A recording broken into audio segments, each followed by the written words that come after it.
Being an attorney in Key West has provided me an opportunity to have an opinion or a take on certain topics. And some of those topics, or one of the topics I often get asked is, well, Mark, it's a small island. I just moved here, or I live here. I don't have a car. The island's too small.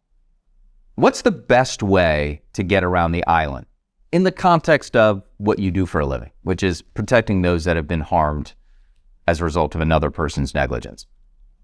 And my response to that, after years and years of recovering millions of dollars for injured clients in the Keys, is simply ride a bicycle, an e-bike.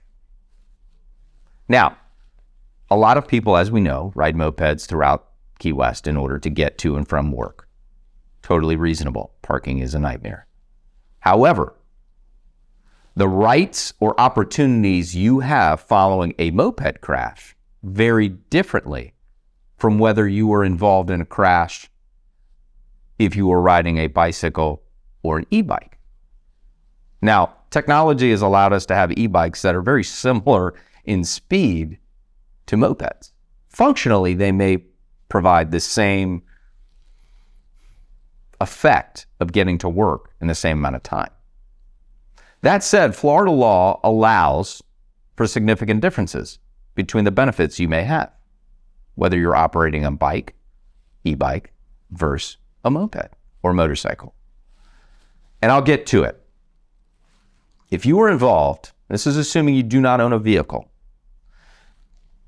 If you are riding a bicycle or an e-bike and you are injured as a result of someone else's negligence and you are hit by a motor vehicle, you're immediately entitled to up to $10,000 in medical benefits by way of something called Florida's no fault, which provides $10,000 of medical treatment costs immediately following an event, whether it's your fault or not.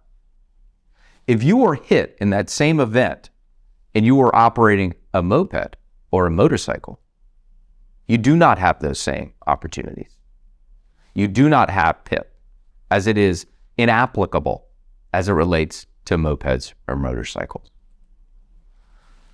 That's an important consideration, especially with folks that do not have health insurance or do not even own a car, as you would be entitled to those benefits from the at-fault party's insurance company. I know a lot of what I've just described to you is somewhat confusing and perhaps perplexing, as the laws in the state of Florida are somewhat quirky. If you have any questions following a bike crash, moped crash, motor vehicle crash, or slip and fall, please visit us at the web at floridakeysinjury.com.